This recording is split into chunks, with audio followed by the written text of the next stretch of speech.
E aí, a ironia, né, acho que o uso dessa mistura de gêneros, da música, do filme ser quase um musical, é um drama, com momentos de aventura e momentos de comédia, é para dar essa dinâmica e o filme ficar interessante e passar voando e você se divertir também, se emocionar e sorrir.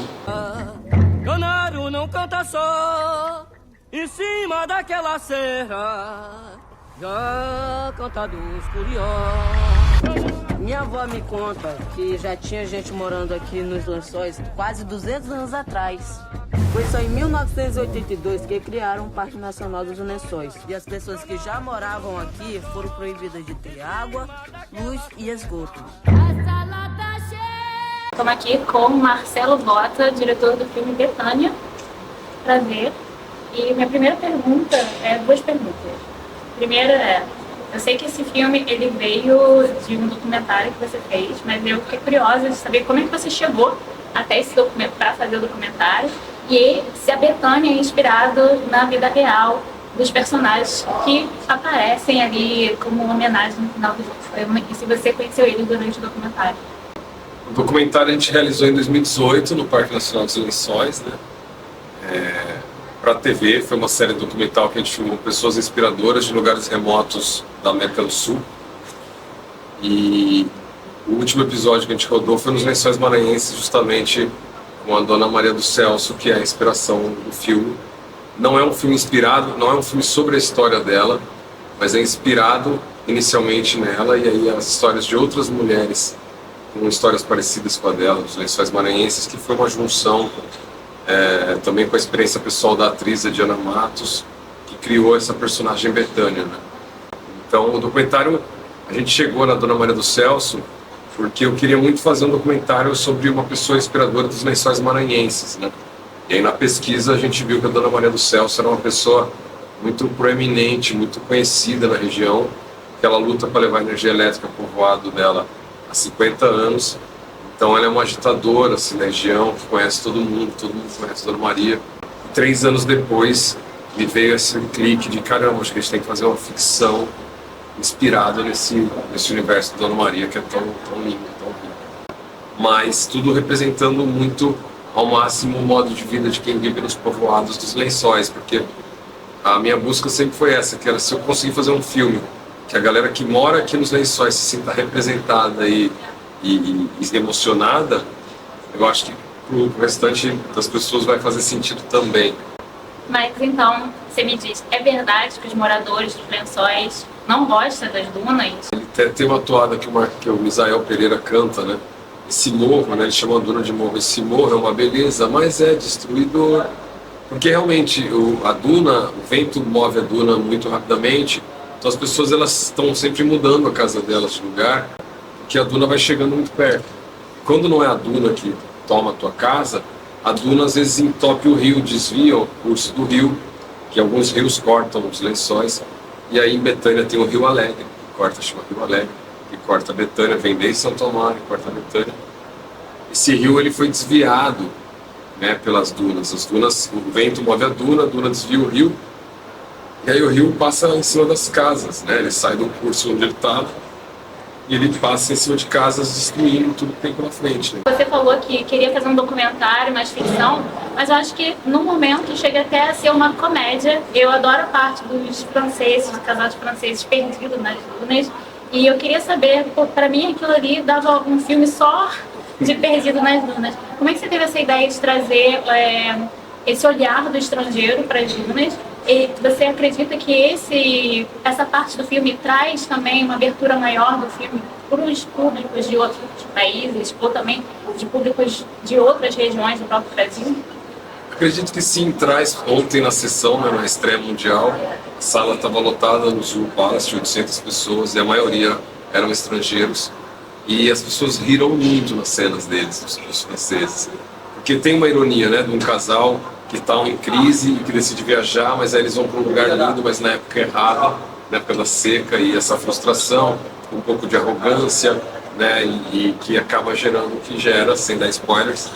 Mas eu acredito que isso foi muito natural, porque quando eu fiz a travessia dos Lençóis, a gente dormia nos pontos de apoio, nos povoados, E sempre eu observava que sempre eram, na maioria das vezes, quem estava fazendo aquele passeio do trekking, da travessia, eram europeus ou canadenses, então poucos brasileiros mesmo fazendo.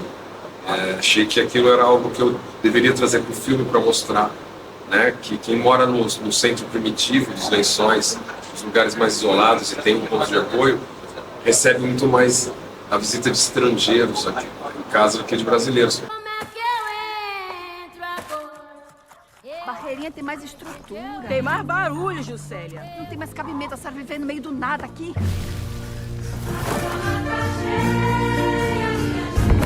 Que raio de pescador é esse, homem? Pescador não faz milagre, não. A gente precisa ter fé, mãe. Ter fé e trabalhar. Sonhar, a gente deixa pra sonhar quando estiver dormindo. Então, eu fiz uma carreira na comédia antes do cinema, né? Eu dirigi muitos programas de comédia, séries de comédia. Eu criei e dirigi Alto Custo, que é uma série de comédia do Comedy Central da Paramount. Várias outras coisas na época da MTV lá, quando estava surgindo Tata Werneck, Calabresa, Dinê, aquela turma, eu era diretor deles. Então eu nasci ali na comédia, né? Como realizador. Então é natural para mim colocar a comédia. E eu queria colocar num lugar muito fino ali, na ironia, né? Um lugar da comédia feita de uma forma desafiadora, porque a gente observou ontem na sessão que as pessoas riram muito numa cena, que é aquela que os franceses e o Tonhão estão quase totalmente formiguinhas, bem de longe, numa van, que a câmera está numa duna, eles estão andando em outra, então é uma paisagem linda, uma sequência de quilômetros de distância, eles estão minúsculos e ao mesmo tempo a comédia tem essa coisa de você ter que ver a cara, o plano fechado. A gente quebrou todas as regras, a gente fez um plano de sequência de longe, quase não dá para ver os personagens, mas o texto e o acting deles é tão bom que ficou uma cena hilária e ontem o público riu muito nessa cena. Tem duas coisas que me chamaram bastante atenção no filme. Eu já falei da fotografia. E outra coisa, a música. Porque a gente tem tanto da música mais regional, quanto da música o eletro versão, não sei como é que se chama, Reggae remix, que são versões de Lady Gaga, versões famosas. Lana Del Rey. E como é que foi essa construção desse cenário musical? Porque ele é um filme musical, tem também. Sim. Como é que foi a escolha dessas músicas para representar essa região? No meu processo eu gosto muito de criar uma playlist, antes mesmo de escrever o roteiro, que eu vou ouvindo para me inspirar. Então, na hora de escolher fazer um filme, a música é algo que me ajuda muito a tomar a decisão de, cara, eu quero contar essa história. Esse lugar tem músicas que me interessam e é possível fazer uma pesquisa e criar uma playlist que vai me inspirar a escrever. Então, no meu processo, eu pesquisei muito e achei essas músicas que são muitas locais que tocam lá. E como eu estava escrevendo o roteiro lá, eu viajei para o Maranhão para escrever o roteiro dos Lençóis. Muitas vezes, principalmente essas reggae remix, Lana Del Rey, Lady Gaga, eram músicas que estavam tocando na casa do vizinho, sabe? Na radiola, né, que é o sound system no Maranhão, eles chamam de radiola. A radiola do vizinho, às vezes tinha um vizinho muito distante, chegava só o grave ali, a voz da Lana Del Rey bem baixinho, mas tocava o tempo inteiro. Essas músicas reggae remix tocam o tempo inteiro em Santo Amaro do Maranhão, em Betânia também. Então, quando eu estava escrevendo, essas músicas elas foram penetrando no roteiro de uma forma muito natural, porque é o que estava tocando enquanto eu estava escrevendo. E o Bumba Meu Boi é uma coisa que me fascina muito, assim, é uma riqueza cultural muito grande do Maranhão, assim como o tambor de crioula, né, que é uma riqueza cultural do Maranhão também muito grande, que eu já vinha pesquisando há um tempo e eu fui colocando nessa playlist para ir ouvindo. E quando eu tomei a decisão de criar um personagem, na verdade, para o Tião Carvalho, que é um músico incrível do Maranhão, ele trouxe com ele a bagagem musical dele e tem música os filhos dele, são compositores, a irmã, ele. Então tem música da irmã, tem música do filho, tem música dele. Eu trouxe muitas músicas e na pesquisa também eu encontrei as toadas dos cantadores que são da Betânia, os compositores moradores da Betânia, como Edivaldo, Marquito, Visal Pereira, que tinham toadas de Bumba Meu Boi que cantam a história do povoado da Betânia. E aí isso foi incrível, a gente filmou num horário de hora mágica essas toadas e é muito documental porque realmente a gente preparou a situação do boi, e deixou o nosso cinematógrafo Grazi e o som direto, o Raoni, muito livres para sentirem e caminharem pelo Bumba Meu Boi, registrando aquilo de uma forma bem documental. A gente consegue juntar tudo isso com Lana Del Rey e Lady Gaga e fazer dar certo, porque na verdade é o que é o Maranhão. O Maranhão é um lugar onde tem Bumba Meu Boi, tem tambor de crioula e toca Lana Del Rey versão reggae. Realmente é a Jamaica brasileira, São Luís, e o Maranhão como um todo é a Jamaica brasileira para mim. A gente tentou colocar no filme essa experiência, a gente queria que quem assistisse o filme se sentisse lá. Essa era a nossa busca, assim. Quem estava vendo o filme se sinta lá e que depois, se um dia tiver a oportunidade de ir para Betânia, falar, caramba, eu tô aqui e realmente parece muito com o que eu vi no filme. Bom, para terminar, você fez um filme falando sobre documentário, mostrando uma região do Brasil e trazendo um personagem forte, que é algo que, assim, a gente não diria, mas é o que a gente espera de um filme para conhecer nossa história, para se divertir e para ficar encantado da mesma forma.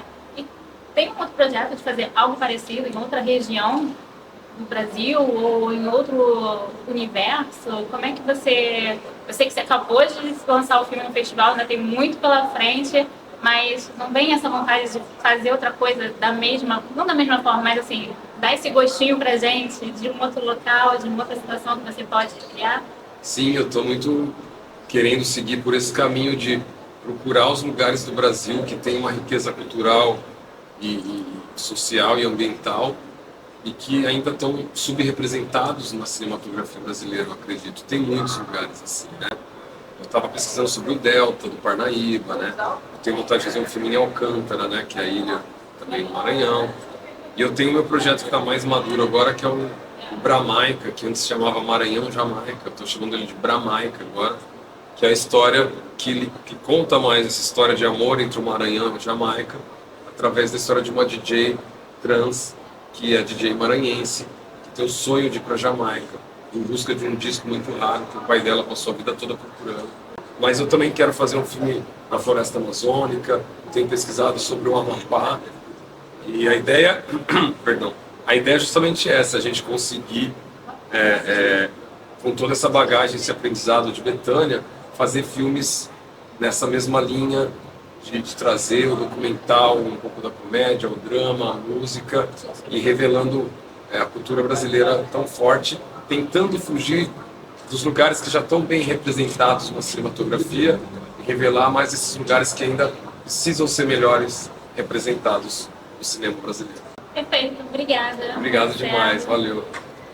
Obrigadão, fiquei feliz que você gostou do filme. Senhora tal, o que a senhora pretende fazer da sua vida daqui pra frente? Eu pretendo viver, Ribamar. Viver.